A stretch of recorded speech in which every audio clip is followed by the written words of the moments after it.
राजा वीरेन्द्रको वंशनाश हुँदै गर्दा यहाँ दाह संस्कार भइसके पछाडि म 13 दिनसम्म टाउको कपाल खौरिएर बाहामा भएको मान्छे कपाल खौरिएर गएर माथिपट्टि गएर म 13 दिनसम्म बसेको मान्छे हो। गिरिजाप्रसाद कोइरालाले त्यो दिन ढुङ्गा मुढा खाएर सारा सबै त्यहाँभित्र घुसपैठ गरेर गिरिजाप्रसाद ढुङ्गा मुढा गर्दाखेरि पनि त्यत्रो गाविजकी सारा खाएर पनि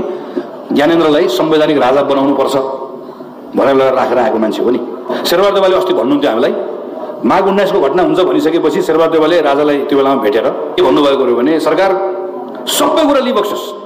सरकारले जे भनेको सबै कुरा लिइबक्सोस्, एउटा कुरा चाहिँ मान्दिनँ है, म प्रजातन्त्र लाने कुरा चाहिँ मान्दिनँ है भन्दाखेरि भोलिपल्ट थुन्यो। म त राजा वीरेन्द्रको वंशनाश हुँदै गर्दा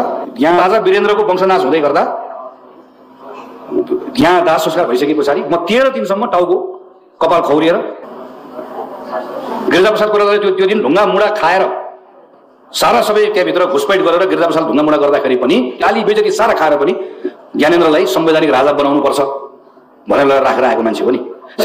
माघ 19 को घटना हुन्छ भनिसकेपछि शेरबहादुर देवालले राजालाई त्यो बेलामा भेटेर के भन्नुभएको हो भने सरकार सबै सरकारले जे भनेको सबै कुरा लिइबक्सोस्, तर एउटा कुरा चाहिँ मान्दिनँ है, म प्रजातन्त्र लाने कुरा चाहिँ मान्दिनँ है भन्दै गर्दाखेरि भोलिपल्ट थुन्यो।